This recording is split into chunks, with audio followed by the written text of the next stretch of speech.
واحد عندي بس، واحد من الاخوان المحللين يعني يغيب بالفترات الطويله، انا ما ادري ليش. هاي عصام يعني تخيلوا واحد قاعد في برنامج تلفزيوني، قاعد في برنامج معنا، المفروض بيعمل ايه يا عصام لما يكون جالس بيحلل؟ بيحلل صح؟ صح. تتوقع انك تشوفه على قناه ثانيه في نفس اليوم؟ يا عمي ده متسجل الله يهديك. خلونا نشوف.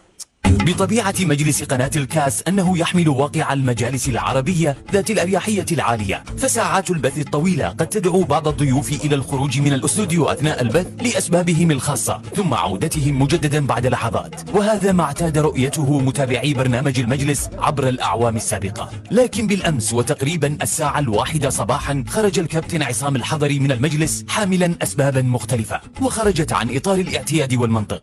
ذهب الحضري من استوديو المجلس إلى مكاتب إعداد البرنامج ليشارك مرئيا مع قنوات أون تايم سبورت المصرية. كان ذلك في نفس الوقت الذي يبث فيه المجلس وفي وسط مقر عمل البرنامج، ومسهبا في الحديث عن قضايا أخرى ليس لها علاقة بالبطولة الخليجية. ما يبقاش فيه ناس بتصطاد في الماء العكره، ناس بتهيج الجمهور على لعيبه النادي الاهلي او على الكابتن محمد رمضان. يعود بعدها الحضري إلى الأستوديو ليكمل التزامه بالظهور عبر مجلس قناة الكاس بعد أن أثر المجتمع المصري والعربي بالعديد من الآراء.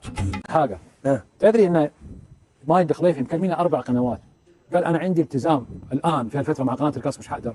خالد سلمان كم قناه كلمه؟ قول له بس، قول له بالضبط 5 قنوات. والله انا مسجل. استنى انت طلعت بهدوء وعلى اساس انك رايح مشوار صغير ابو دقيقه ودقيقتين وترجع، رحت عملت لك استديو وفي مكان مهجور. لا والله انت ايه يا عم؟ كتير والله. المرة لا تحسب منها. والله بكلمه والله. وجالس يعني مكان الاعداد يعني اهو ده مش تليفوني.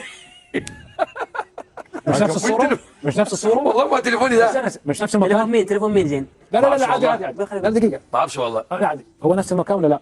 ده نفس المكان. نفس المكان. يا عصام كنت جزعت بدله ثانيه. انت بتعمل كده ليه يا عصام؟ والله ما عملت حاجه والله يا اخي. كانت اون تايم اصلا انا ماضي معاهم عشان تبقى عارف. وبعدين هم كلموني والله العظيم عشان حاجه معينه بس كده، وما كملت دقيقتين والله. لايك والشير والاشتراك في القناه.